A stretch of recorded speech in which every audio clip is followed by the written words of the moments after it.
Hello दोस्तों, exam runway पे आपका स्वागत है। मैं आपके सामने बिहार एसआई से संबंधित मोस्ट 50 इम्पोर्टेंट क्वेश्चन लेके आ रहा हूँ। तो एग्जाम रनवे आप लोग हमारे साथ जुड़ने के लिए टेलीग्राम चैनल और यूट्यूब चैनल को सब्सक्राइब करें। हमारा कॉन्टेक्ट नंबर है 7462874053। तो दोस्तों, हम आज गांधी ईरा से संबंधित महत्वपूर्ण 50 एमसीक्यू सॉल्व करेंगे।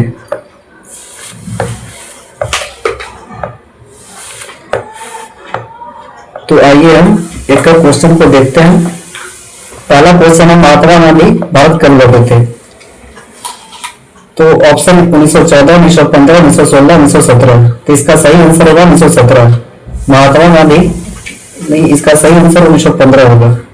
1917 में चंपारण आंदोलन, चंपारण सत्याग्रह, कोलम का चंपारण सत्याग्रह था। और 1915 में गांधी जी दक्षिण अफ्रीका से वापस लौटे थे, जो बाबा अब्दुल्ला के मामले में केस लड़ने गए थे। दूसरा क्वेश्चन है, गांधी जी किस देश से वापस लौटे थे? तो गांधी जी दक्षिण अफ्रीका से वापस लौटे थे। गांधी जी का अगर पहला सत्याग्रह पूछे तो दक्षिण अफ्रीका में हुआ था, अगर भारत में पूछे तो चंपारण में हुआ था। देखिए, तीसरा क्वेश्चन मेरा वही है, चंपारण सत्याग्रह कहाँ हुआ था? तो दोस्तों, चंपारण सत्याग्रह की बात करें तो यह पहला सत्याग्रह चंपारण में हुआ था, जो नील विद्रोह या तीन कठिया प्रणाली, नील की जो तीन कठिया प्रणाली थी, जबरदस्ती नील की खेती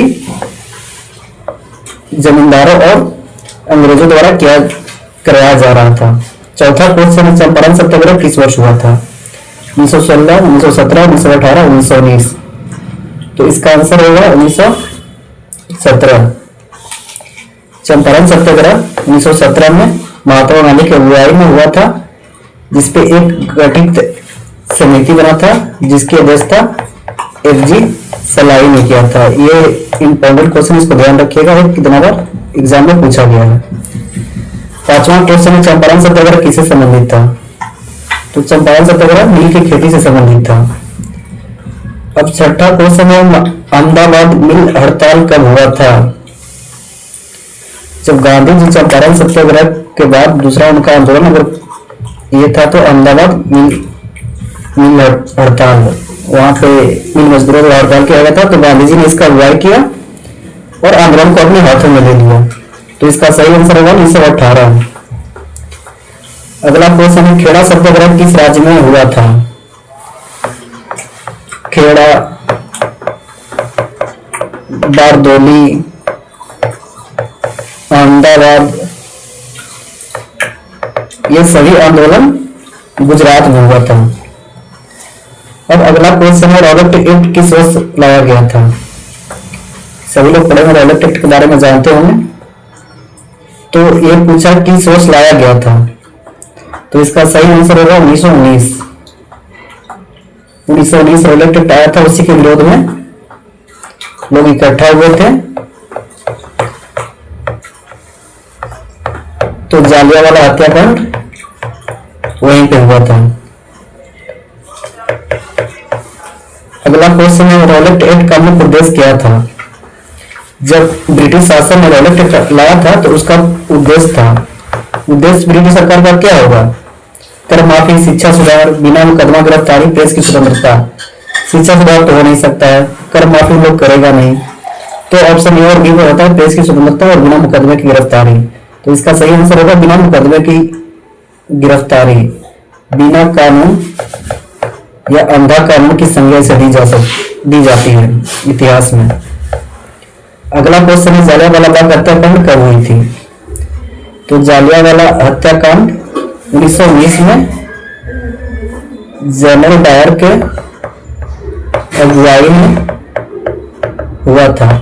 तो आप लोग इसका आंसर कमेंट में बताइएगा कि जो जनरल डायर का अगुवाई किया था जलियांवाला हत्याकांड का, अंग्रेजों सिपाहियों का, उसकी हत्या किसने की थी और कब की थी और कहाँ किया था?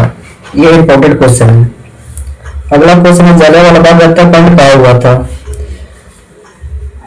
तो जलियांवाला हत्याकांड अमृतसर, जो कि पंजाब में स्थित है, वहीं पर हुआ था। जलियांवाला हत्याकांड के समय वायसराय कौन था? एक इम्पोर्टेंट टॉपिक आप लोग पढ़ लीजिएगा, तो मैं करवाऊंगा वायसराय से संबंधित या गवर्नर। इससे आपको 1 से 2 क्वेश्चन हर एग्जाम में देखने को मिलता है। तो जलियांवाला बाग हत्याकांड के समय गवर्नर तो चला गया था, उसमें वायसराय 1858 के बाद वायसराय आ गया था, तो उसमें वायसराय था चेम्सफोर्ड। अब अगला क्वेश्चन है असहयोग आंदोलन कब शुरू हुआ था? ये गांधी जी का सबसे बड़ा या राष्ट्रीय लेवल पर पहला जन आंदोलन था। अगर पहला शब्द अगर आप पूछे तो चंपारण होगा। अगर जन आंदोलन राष्ट्रीय स्तर पर पहला पूछे तो असहयोग आंदोलन होगा। ये कब हुआ था? ये हुआ था 1920 में। इसका प्रभाव बिहार में भी देखा गया है। अगला क्वेश्चन है असहयोग आंदोलन का उद्देश्य क्या था? कोई भी आंदोलन का उद्देश्य होगा ना। सशस्त्र संघर्ष, ब्रिटिश संस्थाओं का बहिष्कार, कर भुगतान, भारत का विभाजन। तो भारत का विभाजन तो होगा नहीं, तो ऐसे ही कट जाता है।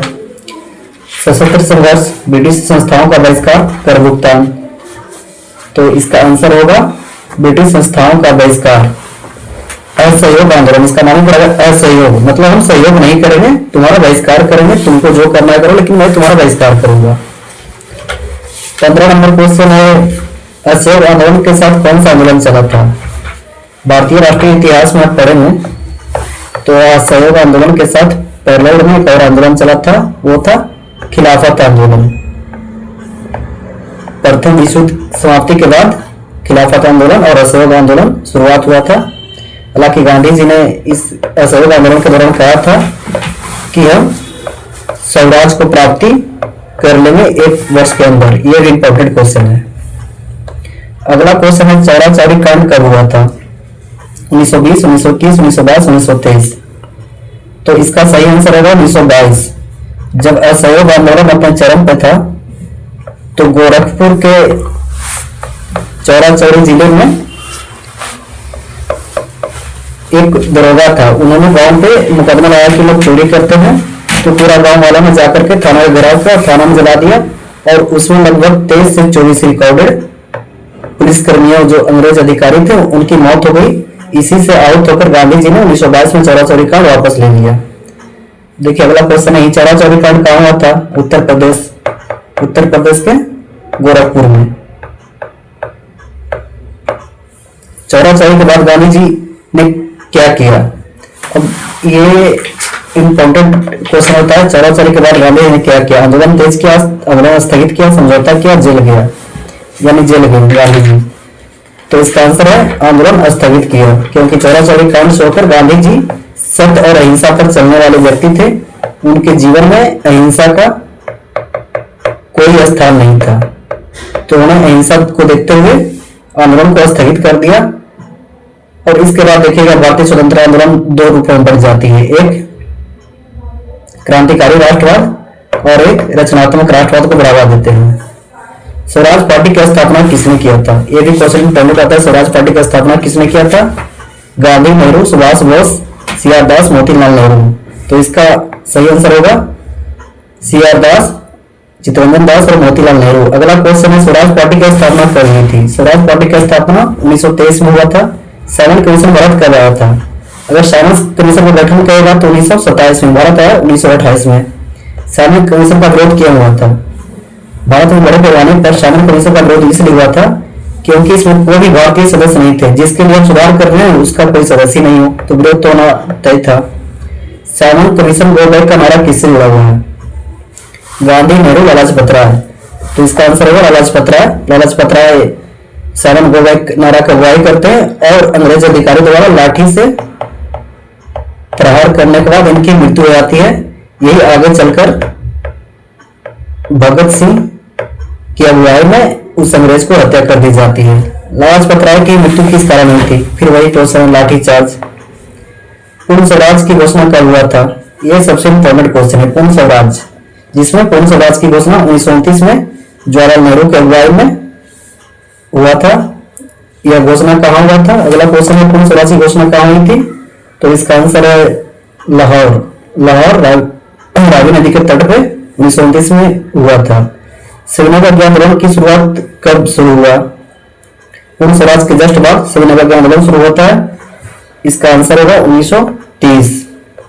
दांडी मार्च कब शुरू हुआ था? 28 का आंसर होगा 12 मार्च। 12 मार्च 1930 से शायद 5 या 8 अप्रैल 1930 तक चला था। और ये बीपीएससी या बीएसएससी पूछा है कि यह पैदल मार्च कितने दिनों तक था, या पैदल मार्च था, क्या था? दांडी मार्च किस कानून के विरुद्ध था? लगान, नमक, रॉलेट एक्ट, वन कानून। तो इसका आंसर सभी को पता होगा, नमक कानून। गांधी इरविन समझौता कब हुआ था? 1931, 31, 32, 33। इसका सही आंसर होगा 1931। गांधी इरविन समझौता ये श्रीनगर के आंदोलन को तीव्र देखते हुए इरविन और गांधी जी के बीच हुआ था। मार्च 1931 में हुआ था, जिसमें गांधी जी ने अपना आंदोलन स्थगित कर दिया था। गोलमेज सम्मेलन गांधी जी कब गए थे? गोलमेज सम्मेलन में गांधी जी कब भाग लिया था? गोलमेज सम्मेलन 3 हुआ था। तीनों का आप लोग क्रम बताइए। और कांग्रेस की तरफ से एक ही में गांधी जी ने नेतृत्व किया, वह कब हुआ था? हुआ था 1931 वाला द्वितीय गोलमेज सम्मेलन में। द्वितीय में गांधी जी ने नेतृत्व किया था। पुनः तट किनके बीच में हुआ था? 32 को जाए, गांधी और अम्बेडकर। पुनः तट सांप्रदायिक पंचायत के खिलाफ जब ये हुआ था तो गांधी और अम्बेडकर के बीच समझौता हुआ था। हालांकि ध्यान रखिएगा, गांधी इस पर साइन नहीं किए थे। गांधी जी साइन नहीं किए थे, इनके तरफ से शायद तेज बहादुर सप्रू और लोगों ने साइन किया था। पुनः पैक्ट कब हुआ? फिर वही क्वेश्चन, पुनः पैक्ट कब हुआ? 33 का आंसर होगा 1932। भारतीय स्वतंत्रता अधिनियम 1935 की विशेषता, ये तो रट के जाइए। 1935 की विशेषता से आपको एक क्वेश्चन आएगा, या तो पॉलिटी में या हिस्ट्री में, तो इसको रट के जाइए। पूर्ण स्वतंत्रता, संघीय व्यवस्था, डोमिनियन स्टेटस, एकात्मक शासन। तो 34 का आंसर होगा संघीय व्यवस्था। ये 1935 के अधिनियम से भारतीय संविधान में बहुत सी विशेषताएं या वहां से प्रावधान लिया गया है। प्रांतीय चुनाव कब हुआ था? 1937। प्रांतीय चुनाव 1937 में हुआ था। और बिहार में प्रांतीय चुनाव के पहले कांग्रेसी उस समय प्रधानमंत्री बोला जाता था। प्रधानमंत्री थे श्री कृष्ण सिंह। अगर कांग्रेस नहीं पूछेगा तो ऐसे तो यूनिस खान थे, यूनिस खान। अगर कांग्रेस पूछ देगा तो ये श्री कृष्ण सिंह। कांग्रेस ने प्रांतीय सरकारें कब बनाई थी? कांग्रेस ने प्रांतीय सरकार बनाया था कब? इसका आंसर हो जाएगा 1937। 28 महीना बाद सभी लोगों ने अपने मंत्रिमंडल पद से त्याग दे दिया था, क्योंकि द्वितीय विश्व युद्ध में बिना भारत के पूछे हुए अंग्रेजों ने शामिल कर दिया था, और इसके बहुत रीजन थे। द्वितीय विश्व युद्ध कब शुरू हुआ था? देखिए, इससे रिलेटेड क्वेश्चन वही है, द्वितीय विश्व युद्ध कब शुरू हुआ था? तो द्वितीय विश्व युद्ध हुआ था 1939 में। 1939 में द्वितीय विश्व युद्ध शुरू हुआ था। उसके बाद इसका प्रभाव भारत तक देखा गया था। भारत छोड़ो आंदोलन कब हुआ? भारत छोड़ो आंदोलन 1942 में अगस्त प्रस्ताव के बाद हुआ था। करो या मरो का नारा किसने दिया था? हालांकि भारत छोड़ो आंदोलन के दौरान दिया गया था। ये महात्मा गांधी द्वारा दिया गया था। हालांकि करो और मरो का जो मुख्य देता है या कहा जाता है, जो पहली बार प्रयोग किए थे, पहली बार इस कथन को दिए थे, वो कोई और थे। भारत छोड़ो आंदोलन कहां से शुरू हुआ था? भारत छोड़ो आंदोलन मुंबई के ग्वालियर टैंक से शुरू हुआ था। ये इंपॉर्टेंट क्वेश्चन है। कैबिनेट मिशन भारत कर रहा था। जब आंदोलन स्थगित हुआ तो कैबिनेट मिशन संविधान के निर्माण के लिए भेजा गया था। वो कब आया था? इसका आंसर हो जाएगा 1946, जिसकी अगुवाई भारत की तरफ से नेहरू ने किए थे। कैबिनेट मिशन में कितने सदस्य थे? तो कैबिनेट मिशन में 3 सदस्य थे। इसका आप लोग आंसर कमेंट में बताइएगा कौन कौन थे। ये बहुत बार क्वेश्चन पूछा गया है। अंतरिम सरकार का गठन कब हुआ था? कैबिनेट मिशन के बाद अंतरिम सरकार का गठन कब हुआ था? तो इसका आंसर है 1946। भारत के अंतिम वायसराय कौन थे? तो 44 का आंसर होगा माउंटबेटन। भारत के अंतिम वायसराय कौन थे? तो माउंटबेटन। और भारत के अंतिम भारतीय वायसराय कौन थे? तो सी गोपालाचारी हो जाएंगे। हालांकि वायसराय, गवर्नर जनरल में ये सब दिक्कत होता है, टॉपिक में आपको अच्छे से समझा दूंगा। अगर भारत में अंतिम वायसराय कौन थे, तो अगर ये माउंटबेटन तो ठीक है, तो सी गोपालाचारी। और भारत का पहला और भारत का अंतिम और भारत का एकमात्र वायसराय सी गोपालाचारी थे। माउंटबेटन योजना कब पारित हुआ था? माउंटबेटन योजना को हम 3 जून की योजना के नाम से भी जानते हैं। तो माउंटबेटन योजना 1947 में भारत का विभाजन डोमिनियन स्टेटस के दर्जा के साथ शुरू किया गया था। भारत का विभाजन कब हुआ था? तो इसका आंसर होगा भारत का विभाजन 15 अगस्त 1947। 15 अगस्त 1947 को भारत का विभाजन हो गया था। हालांकि रेड क्लिफ के अगुवाई में 17 अगस्त को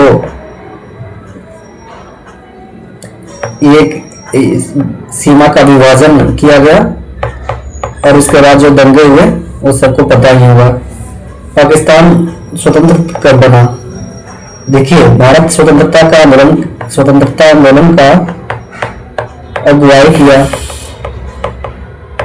ठीक है, लेकिन मुस्लिम लीग जो अलग राष्ट्र का मांग कर रहा था, उसकी गठन कब हुआ था? तो 14 अगस्त। हम मांग कर रहे थे, उसका पहले स्थापना हुआ 14 अगस्त को, उसी को स्वतंत्र पहले किया गया। भारत का स्वतंत्रता कब हुआ, मतलब भारत कब स्वतंत्र हुआ, ये तो सभी को पता है, 15 अगस्त 1947। संविधान सभा का गठन कब हुआ? ये सबसे इंपॉर्टेंट क्वेश्चन। संविधान सभा का गठन कब हुआ था? तो संविधान सभा का गठन 1946 में हुआ था। गांधी युग का अंतिम किस घटना से माना जाता है? तो गांधी युग का अंतिम घटना किस युग से कहा था? गांधी की हत्या। हालांकि इस पर बहुत विवाद है। तो दोस्तों, हम आज 50 MCQ आपके सामने लाए हैं, जो काफी इंपॉर्टेंट है, और इससे संबंधित हमने जो भी डिस्कस किया उसको ध्यान से सुने, और जिस आंसर का मैंने कमेंट आंसर, जिस क्वेश्चन का मैंने कमेंट आंसर मांगा उसको कमेंट करें। इससे आपको क्या होगा, याद करने में आपको इजी होगा, और आपके जब आप दिमाग में प्रेशर दीजिएगा तो चीजें याद होगा। तो दोस्तों, हम इसी तरह से आगे बढ़ेंगे, और आपके सामने एग्जाम रनवे पे क्वेश्चन लाते रहेंगे। तो हमारे टेलीग्राम चैनल और यूट्यूब चैनल को सब्सक्राइब करें और हमारे साथ जुड़े। आपको मैं विश्वास दिलाता हूं कि जो भी 20 से 25 दिन बचे हुए उसमें मैं कम से कम 2500 ऐसा MCQ क्वेश्चन कराऊं, जिससे अधिकतर क्वेश्चन आपको यहीं से देखने को मिलेगा। तो जय हिंद दोस्तों।